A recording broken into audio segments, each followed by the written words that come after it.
The crisp Arizona evening should have brought me peace, but as I stepped into our house, an unsettling quiet greeted me. Laura was at the kitchen counter, scrolling through her phone with such focus she didn't notice me come in.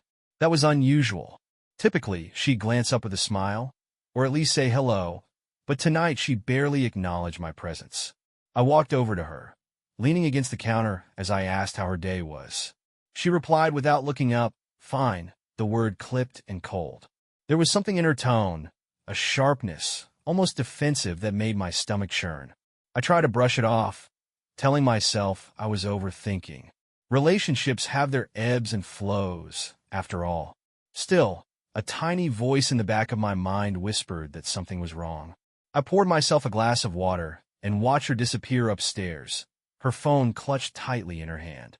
It was a small detail, but it left me feeling unsettled. That night, Laura turned away from me in bed, scrolling endlessly on her phone.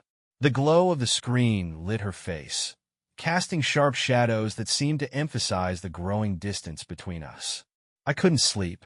My mind replayed the little moments over the past few weeks. The late nights at work, the sudden bursts of laughter while texting, the guarded way she held her phone when I was nearby. I had chalked it up to stress or work pressures, but now the puzzle pieces were forming a darker picture. Turning to face the ceiling, I tried to push the thoughts away. We'd been married for 15 years, built a home, made plans for a future together. We weren't the type of couple who kept secrets, or so I thought. As the hours ticked by, the unease grew.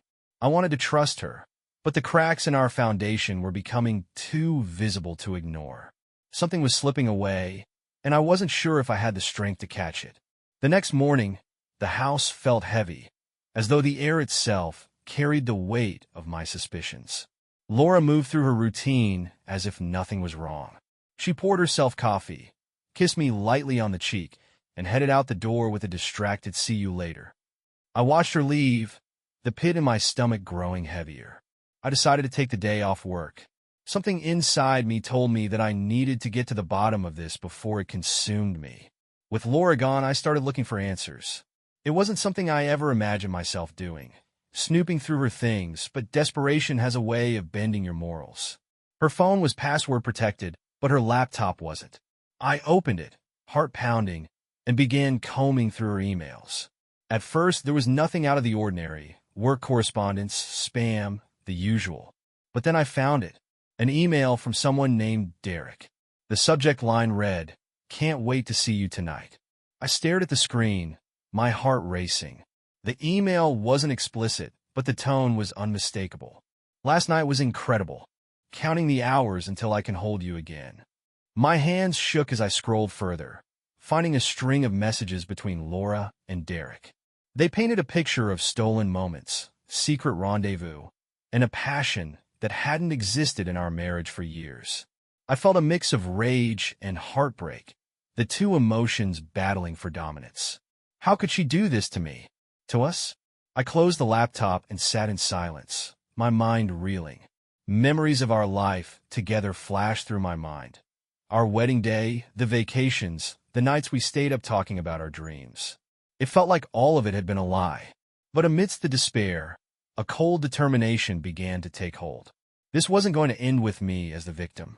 If Laura wanted to play this game, she was about to find out that I wasn't going to lose quietly. Over the next few days, I kept my discovery to myself. I needed time to think, to plan my next move. Confronting her outright felt too impulsive. I wanted to be strategic, to ensure that when the truth came to light, it would be on my terms. Meanwhile, Laura continued her charade, coming home late from work, her excuses growing thinner with each passing day. I played along, pretending not to notice, even as the rage simmered beneath the surface. My first step was to gather evidence. I installed discrete cameras in the house, focusing on the living room and kitchen, areas where she spent the most time. It felt invasive, but I needed proof. And within a week, I had it. A recording of Laura and Derek sitting on our couch, drinking wine and laughing like they didn't have a care in the world. When he leaned in to kiss her, something inside me snapped. But I forced myself to stay calm. This was only the beginning. With the footage saved, I began taking more calculated steps. I withdrew half the money from our joint savings account and opened a new one in my name. I contacted a lawyer, a sharp, no-nonsense woman named Rebecca, who walked me through the process of preparing for a divorce. I also started documenting everything: her late nights, the changes in her behavior, the emails, the video. I wanted to ensure that when the time came, there would be no room for denial or manipulation. Laura, oblivious to my actions, continued her affair. She even had the audacity to bring Derek into our home while I was at work. Watching the footage of them together was excruciating, but it only fueled my resolve. I wasn't going to let her destroy me. If she thought she could humiliate me and walk away unscathed, she was in for a rude awakening. Every step I took brought me closer to reclaiming control over my life. The night of the confrontation arrived sooner than I expected. I had spent weeks preparing for this moment, but now that it was here, I felt an odd sense of calm. Laura came home late, as usual, her hair slightly disheveled and her makeup smudged. I greeted her warmly, masking the storm brewing beneath my exterior. "I made dinner," I said, motioning to the table where I had set out candles and her favorite wine. She looked surprised but smiled, a flicker of the woman I had once loved shining through. We sat down, and I let her talk about her day, nodding and smiling as though everything was normal. When the moment felt right, I slid a folder across the table. "What's this?" she asked, her voice tinged with suspicion. "Open it," I said. As she flipped through the pages, screenshots of emails, stills from the video, bank statements, her face went pale. She looked up at me, tears welling in her eyes, but I didn't flinch. This was a reckoning. Laura's trembling hands dropped the folder onto the table as if it burned her. She didn't say a word at first, just stared at me, her lips parted in disbelief. Finally, she managed to whisper, "I can explain." Her voice cracked, and for the first time in weeks, I saw genuine fear in her eyes. Not the fear of being caught, but the fear of losing everything. I leaned back in my chair, folding my arms. "Explain what, exactly?" I asked, my tone calm but edged with ice. "The lies? The late nights? Or should I just skip to Derek?" Her name spilled from my lips like poison, and it struck her like a slap. Laura's tears began to fall then, a messy stream that painted her cheeks with streaks of mascara. "It wasn't supposed to happen like this," she said, her voice barely above a whisper. I waited for her to continue, but all she could do was sob into her hands. The silence between us grew heavier with each passing second. "You know," I began, my voice cutting through her sobs, "I've spent weeks trying to figure out where I went wrong. What I did to make you throw away 15 years of our lives. But now I see it wasn't about me at all. Was it? It was about you. Your selfishness. Your lies." Her head shot up, and she tried to speak, but I held up a hand to stop her. "Don't," I said. "Don't try to justify this. You've made your choices, Laura, and now it's time to deal with the consequences." She wiped at her face, her breath hitching. "Please, Jack," she begged, her voice trembling. "Don't do this. We can fix it. We can go to therapy, start over. I'll end things with Derek. I swear, it's over." The desperation in her voice was almost convincing, but I had already steeled myself against it. "You ended this marriage the moment you let him into our home," I said, my tone final. "Now it's my turn to decide how this ends." I stood up and left the table, heading to the bedroom to retrieve my pre-packed bag. Laura followed me, pleading the entire way. She grabbed my arm as I reached the door, her grip weak but insistent. "You can't just leave," she said, her voice breaking. "We have a life together, Jack. A history." I turned to face her, my expression unreadable. "You mean the life you've been dismantling behind my back? The history you've been rewriting with someone else?" She recoiled as if I'd struck her, her tears falling faster now. "I didn't mean for it to go this far," she whispered. "I love you, Jack. You do." For a fleeting moment, I almost believed her. But then I remembered the emails, the videos, the night she had spent with him while I sat at home, blind to it all. "You don't love me," I said, my voice devoid of emotion. "You love what I provide, the stability, the comfort. But love? That's gone." I left that night without looking back. I stayed with my brother, Matt, for a few weeks while the divorce proceedings began. Laura called me constantly, leaving voicemail after voicemail, each one more desperate than the last. She begged for forgiveness, for another chance, but I had nothing left to give her. My lawyer, Rebecca, was a godsend. She handled everything with precision and ensured that I came out of the process with the house and the majority of our savings.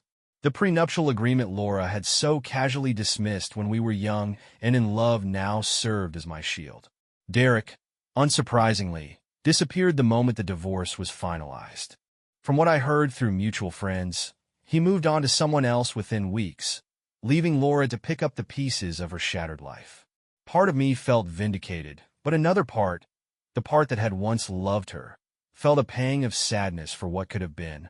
Life after Laura was strange at first. The house felt empty, the silence oppressive.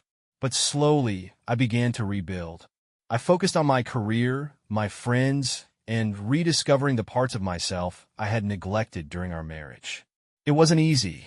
There were nights when the loneliness crept in, whispering doubts into my ear. But I reminded myself that I deserved better. And with time, those whispers grew quieter. I even started dating again, though cautiously. Trust was something I would have to relearn, one step at a time. My friends often asked if I regretted how things ended, if I wished I had given Laura a second chance. The truth was, I didn't. Her betrayal had taught me a painful but valuable lesson. Love without trust is nothing more than an illusion. And I wasn't willing to live in a lie. Months later, I heard from a mutual friend that Laura was struggling. She had lost her job, her friends had distanced themselves, and she was living in a small apartment on the outskirts of town. For a moment, I felt a pang of pity, but then I remembered the nights I had spent staring at the ceiling, questioning my worth, wondering what I had done to deserve her betrayal. She had made her choices, and now she was living with the consequences. As for me, I was finally free. Free from the lies, the pain, and the weight of a love that had long since died. And for the first time in years, I felt like I could breathe again. Betrayal may have broken me, but it also gave me the strength to rebuild. And for that, I was grateful. It was a quiet Saturday morning when I finally sat on the back patio of my house, now officially mine. The garden Laura had once insisted we plant together stood overgrown and unkempt, a vivid symbol of the neglect that had seeped into our marriage. I sipped my coffee, the warmth a contrast to the cool air, and let my thoughts drift. For years, I had measured my life in terms of we. What will we do next? Where will we go? But now, it was just me, and the realization was bittersweet. It wasn't easy to erase the habits of 15 years, but in the stillness of that morning, I began to embrace the idea of living solely for myself. I had spent too long trying to hold together something that was already broken. Now, I had the chance to start over, to redefine who I was and what I wanted from life. It was around this time that I decided to confront one lingering wound, the house. Every room seemed to hold memories, some beautiful, others tainted. The kitchen, where we once cooked together in fits of laughter, now felt suffocating. The bedroom, our supposed sanctuary, was a reminder of her betrayal. I began clearing things out, one item at a time. First, her clothes, which I packed into boxes and left for her to collect. Then the photos, the souvenirs, the little tokens of a life we had shared. I didn't throw them away. They were part of my story, after all. But I stored them in the attic where they couldn't haunt me. As the house emptied of her presence, it felt like I could breathe again.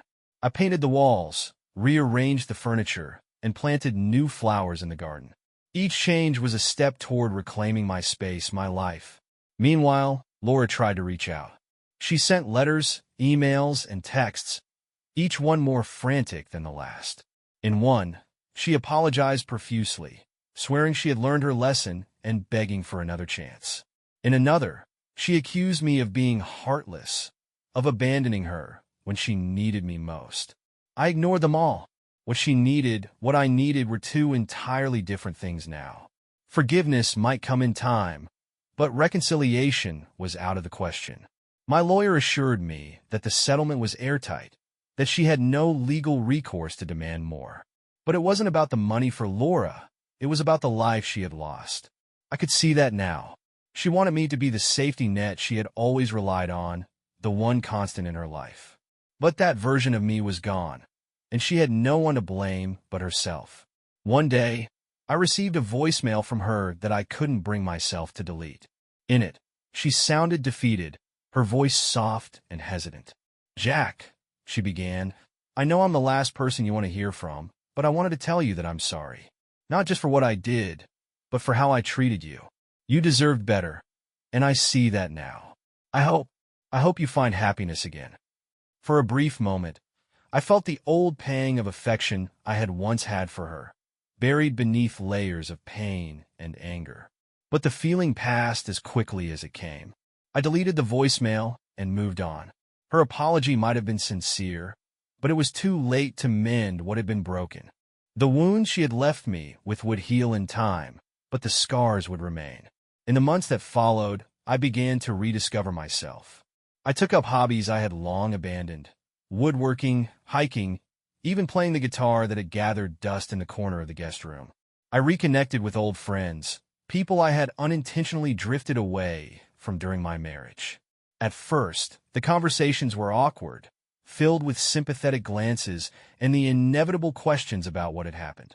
But as time went on, the pity faded, replaced by genuine camaraderie.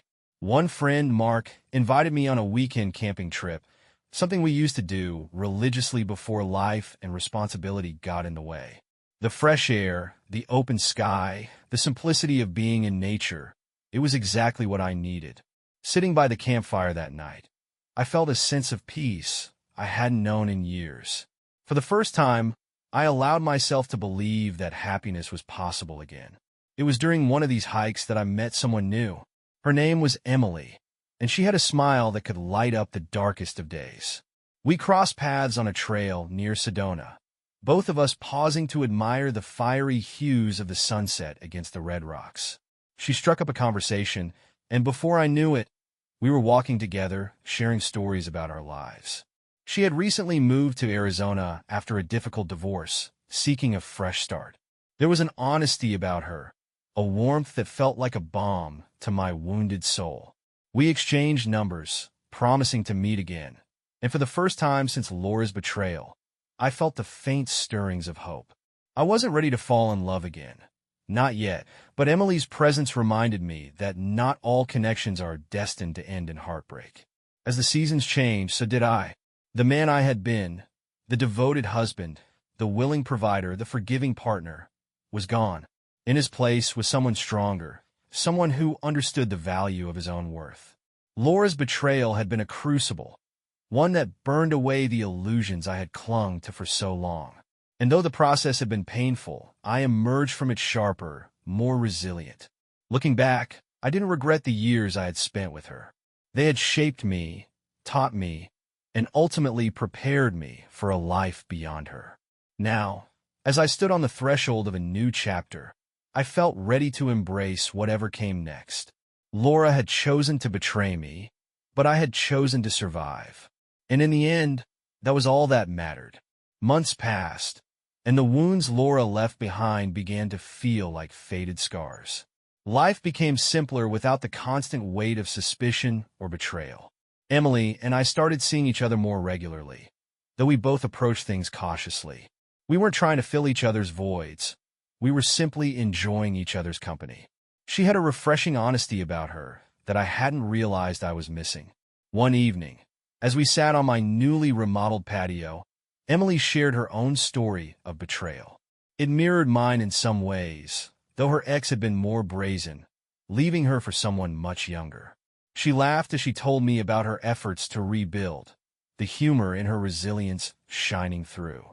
Her laughter was infectious, and for the first time in what felt like years, I laughed along with her. It wasn't forced or fleeting, it was real. In that moment, I realized I was beginning to let someone in again. My progress wasn't without setbacks. One morning, I ran into Laura at the grocery store. She looked different, her hair tied up in a messy bun, her face bare of makeup. She looked tired. The encounter was brief, just a passing nod and a murmured hello, but it left me shaken. Seeing her like that reminded me of how much I had once loved her, how deeply I had cared. But it also reminded me of the pain she had caused. That afternoon, I found myself replaying old memories, questioning if I could have done something to save us. The thoughts didn't linger as long as they once did, though. I was learning to let go, to accept that some things aren't meant to be fixed. Laura was a chapter of my life, but she wasn't the whole story. And that realization gave me the strength to move forward with even more resolve. Emily, with her kind eyes and open heart, was becoming a bigger part of my world. She encouraged me to embrace new experiences, to step outside the carefully guarded bubble I had created. We went kayaking one weekend, something I had never tried before. I was hesitant at first, but as we glided across the water, the sun warm on my face, I felt a sense of liberation. Emily laughed at my initial clumsiness, her laughter echoing across the stillness of the lake. It wasn't just the activity that made the day memorable. It was the feeling of being seen, truly seen, by someone who expected nothing more than my presence. By the time we packed up and headed home, I realized that the cautious walls I had built around my heart were beginning to crumble. And for the first time, I wasn't afraid of what might come next. Around this time, I received a letter from Laura. It was handwritten, something I hadn't seen from her in years. The envelope felt heavy in my hands, the weight of it pulling at my curiosity. I hesitated before opening it, unsure if I was ready to hear whatever she had to say. But when I unfolded the paper, the words hit me like a wave. She apologized, not just for the affair, but for the years of neglect, the cracks in our marriage she had ignored. She admitted that she had been unhappy long before Derek, that she had chosen to bury her dissatisfaction rather than address it. "I don't deserve your forgiveness," she wrote, "but I hope one day you'll understand that my actions were never about you. They were about my own failings." The letter left me conflicted. It didn't absolve her, but it gave me a sense of closure I hadn't realized I needed. I didn't respond to Laura's letter. What could I say that hadn't already been said? Instead, I tucked it away in a drawer. A reminder of the chapter 1 had finally closed. Emily and I grew closer, though we were careful not to rush things. We both had our scars, our fears, and we respected each other's need for patience. She met some of my friends, and they took to her immediately. "She's good for you," Mark told me one evening over beers. "I haven't seen you this relaxed in years." I smiled, realizing he was right. Emily wasn't just good for me. She was a reminder that life could be beautiful again, even after heartbreak. She never pressured me to define our relationship, never pushed me for more than I was ready to give. And because of that, I found myself wanting to give her more. As the holidays approached, I invited Emily to spend Christmas with me. It was a quiet affair, just the two of us, a small tree, and a dinner I had spent all day preparing. As we sat by the fire, sipping wine and exchanging stories, I felt an overwhelming sense of gratitude. She had brought light back into my life, a light I hadn't realized I was missing. I thought back to the man I had been a year ago, broken and bitter, and marveled at how far I had come. Emily leaned her head on my shoulder, her warmth grounding me in the present. "Thank you for letting me be part of this," she said softly. I kissed her hair and held her close, silently thanking her for being the reason I could finally believe in love again. The new year brought a sense of renewal. Emily and I began planning a small road trip through the Southwest, something lighthearted and fun to break the monotony of daily life. We mapped out a route that included Sedona, Santa Fe, and Taos, each stop promising adventure and charm. It felt liberating to plan something purely for enjoyment, without the baggage of my past weighing me down. The day we set off, the sun was shining, the windows were rolled down, and laughter filled the car as we navigated the open road. For the first time in years, I felt free, not just from Laura, but from the bitterness that had threatened to consume me. Emily had a way of turning every moment into something special, and as we drove deeper into the heart of the desert, I realized how grateful I was for her presence in my life. Our time in Sedona was magical. We hiked to Cathedral Rock, the towering red cliffs glowing in the late afternoon light. As we reached the summit, Emily pulled out a small notebook and began sketching the view. She had mentioned her love for art before, but seeing her in that moment, completely engrossed in her craft, filled me with admiration. She caught me watching her and laughed. "What?" she teased. "Never seen someone draw before?" I smiled and shook my head. "Not like this," I said, meaning every word. That evening, we found a cozy restaurant tucked away in the town's quieter streets. Over dinner, we talked about our dreams, our fears, and everything in between. Emily's openness made me want to share more of myself. And for the first time, I told her about Laura, about the betrayal, the pain, and the healing. She listened without judgment, her hand resting lightly on mine. "You're stronger than you think," she said. And for the first time, I believed her. Santa Fe was our next stop, a city rich with history and culture. We wandered through art galleries, sampled local cuisine, and marveled at the adobe architecture. One evening, as we strolled through the plaza, Emily stopped to admire a street musician playing a hauntingly beautiful tune on his violin. She pulled me closer, her eyes sparkling with mischief. "Dance with me," she said. I hesitated, self-conscious, but her enthusiasm was infectious. Before I knew it, we were swaying to the music, the world around us fading into the background. The moment felt surreal, like something out of a movie.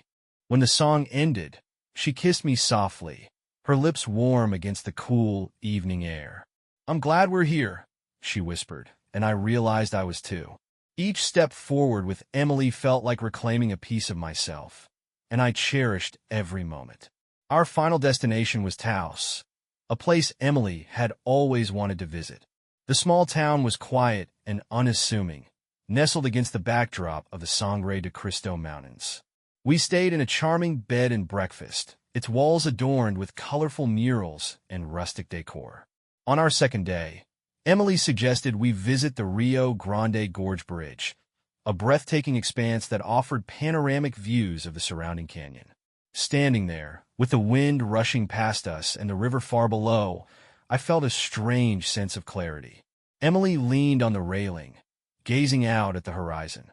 "You know," she said, her voice thoughtful, "there's something about places like this that makes you realize how small your problems are." I nodded, understanding exactly what she meant. The vastness of the gorge reminded me of the resilience of the world, and I felt a renewed sense of hope for the future. Returning home after the trip felt bittersweet.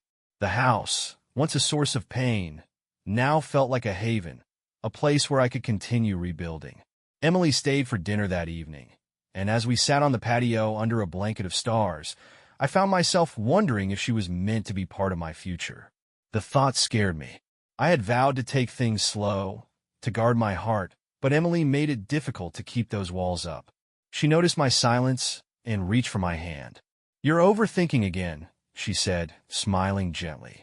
"Whatever it is, you don't have to figure it all out tonight." Her words were a comfort, a reminder that healing wasn't a race. I squeezed her hand, grateful for her patience. Whatever the future held, I knew I didn't have to face it alone. The next few months were a whirlwind of growth and change.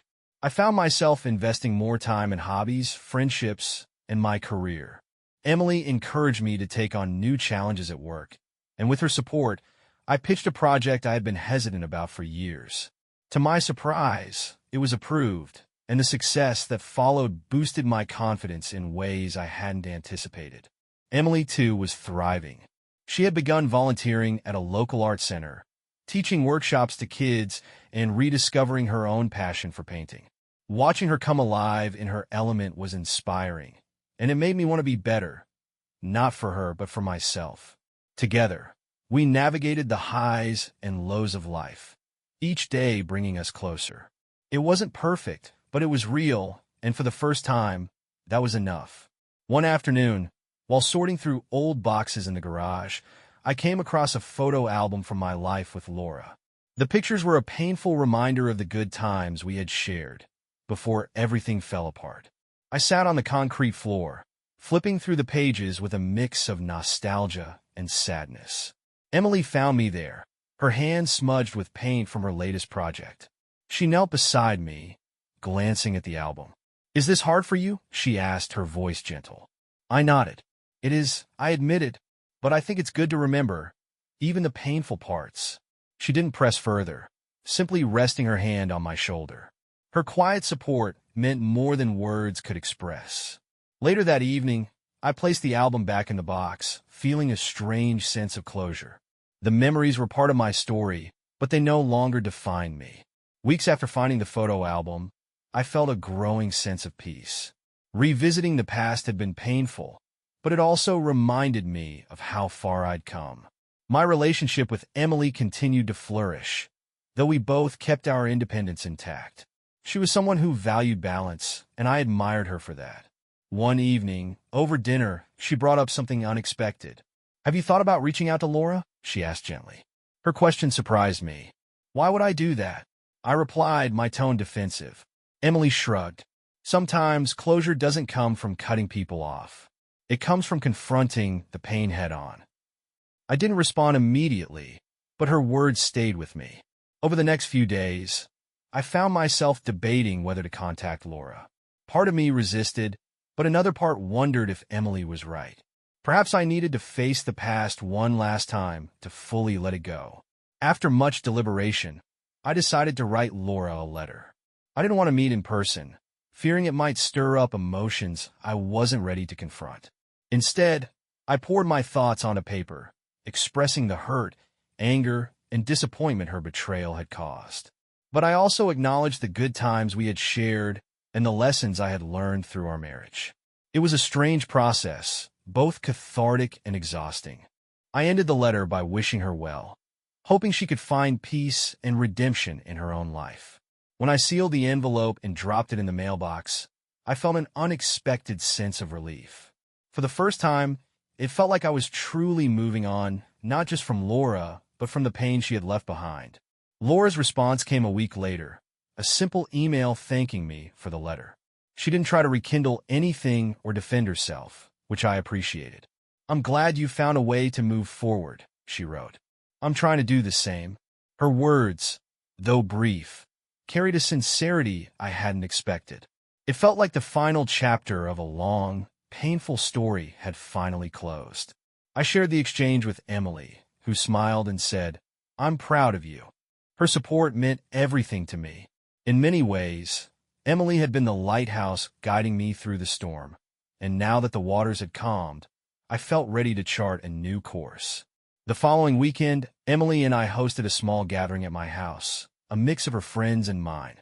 It was the first time I had opened my home to others since the divorce, and it felt like a significant milestone. As laughter and conversation filled the air, I realized how much my life had changed. The house no longer felt like a monument to my past. It was a space filled with new memories, new beginnings. Mark pulled me aside at one point, a knowing grin on his face. "You're doing good, man," he said, clinking his beer against mine. I nodded, smiling. "Yeah, I think I am."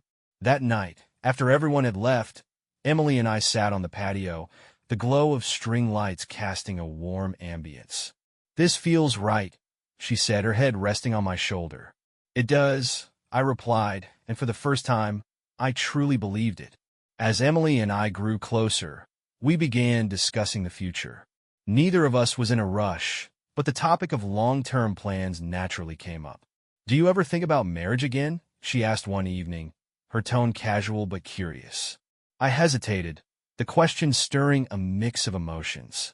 "I do," I admitted, "but it scares me. I don't want to repeat the same mistakes." Emily nodded, her understanding unwavering. "I get that, but I think what we've built is different. It's based on honesty and respect." Her words resonated with me. She was right. Our relationship wasn't perfect, but it was built on a foundation of trust. Over time, the idea of a future with Emily became less daunting and more exciting. It wasn't about replacing what I had lost. It was about building something entirely new. One sunny afternoon, as we hiked through the Sonoran Desert, I found myself reflecting on the journey that had brought me here. The heartbreak, the anger, the slow process of healing, it all felt like a lifetime ago. Emily walked ahead, her laughter echoing, as she pointed out a cactus shaped like a heart. I couldn't help but smile. She had a way of finding beauty in the simplest things, a quality that had taught me to do the same. As we reached a scenic overlook, she turned to me, her eyes sparkling. "What are you thinking about?" she asked. I took a deep breath, the desert wind brushing against my face.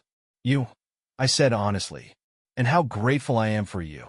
Her smile widened, and in that moment, I knew I had found not just a partner, but a companion who had helped me rediscover myself. The evening after that hike, as the sun dipped below the horizon, I found myself staring at the ring I had picked up weeks earlier. It wasn't flashy or extravagant. It was simple, elegant, and perfect, just like Emily. I had been waiting for the right moment, but as I looked at her across the room, her laughter filling the air, I realized there would never be a perfect time. Life was messy, unpredictable, and full of risk. But with Emily, it felt worth it. I stood, walked over to her, and took her hand. Her eyes widened as I knelt down, the ring glinting softly in the fading light. "Emily," I began, my voice steady despite the pounding of my heart, "you've taught me how to love again, how to hope again. Will you marry me?" Tears filled her eyes as she nodded, her smile radiant. "Yes," she whispered, pulling me into a tight embrace. In that moment, all the pain and betrayal of the past faded into the background. This was my second chance, my new beginning, and I wasn't going to let it slip away. Thank you for watching the video. Don't forget to subscribe to the channel so you don't miss interesting life stories, and write a comment if you like the story. See you.